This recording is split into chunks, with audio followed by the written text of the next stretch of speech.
आप देख रहे हैं मुद्दा मुद्दा में बात कर रहे हैं मुस्लिम समुदाय की। क्या मुसलमानों को वोट बैंक की तरह भी ट्रीट किया जाता है? यही हुआ है क्या 62 साल में, खास कांग्रेस पर अगर मैं आरोप लगाऊं शकील साहब? नहीं, बिल्कुल नहीं। देखिए, बहुत आसान रास्ता था कांग्रेस के लिए। जब देश का बंटवारा हुआ तो जिस माहौल में बंटवारा हुआ था, अगर कांग्रेस चाहती तो बहुसंख्यक था यहां हिंदू समाज। कांग्रेस केवल कि हिंदू हिंदू कहती, ये भाजपा की तो बाद में पैदाइश हुई। तो कांग्रेस कह सकती थी, लेकिन कांग्रेस ने कहा कि नहीं, जो बहुसंख्यक है उसको कोई नहीं छोड़ सकता है।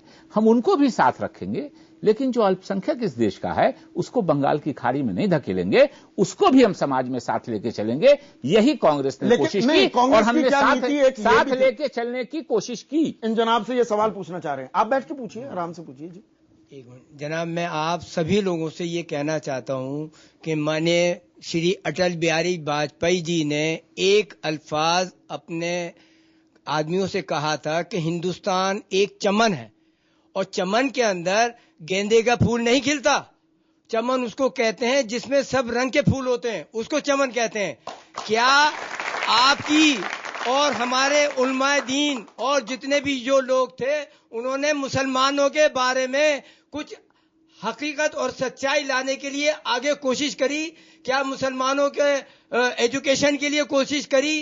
क्या उनको आगे बढ़ाने के लिए आगे कोशिश करी? ऐसा नहीं है कि बिल्कुल काम नहीं हुआ, काम हुआ, लेकिन काम उस स्पीड से नहीं हुआ और इक्वल डिस्ट्रीब्यूशन नहीं हो पाया।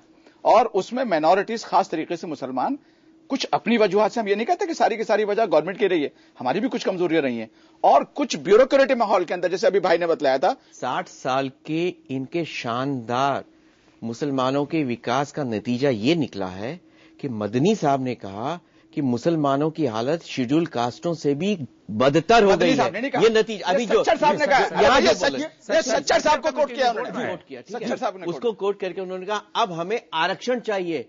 तो मुसलमानों का ये विकास किया कि 60 साल के बाद उन्हें बैसाखी लेने के कगार पे ले आई है। ये इनका विकास है।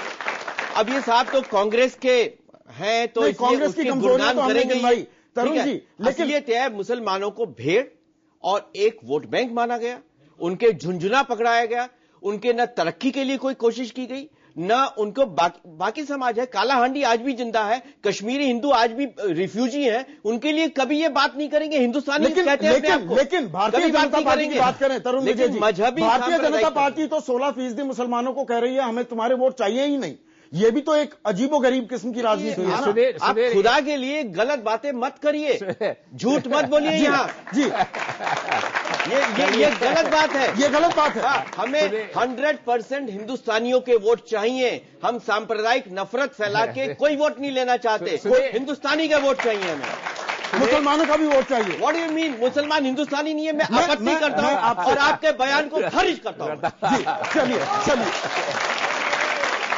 चलिए क्या ऐसे मुद्दे जिस पर आप थोड़ा भड़का सकते हैं, थोड़ी सहानुभूति ले सकते हैं मुस्लिम समुदाय की, ऐसे मुद्दे उठाए जाते हैं? मुसलमानों की जमीनी हकीकत क्या है, ये कोई जानना कुरेदना नहीं चाहता कोई राजनीतिक दल। हमारे लिए अभी हम अपने खास तौर से मुसलमानों से ये कहना चाहते हैं कि ये बात हमारे लिए अभी किसी हद तक इत्मीनान की है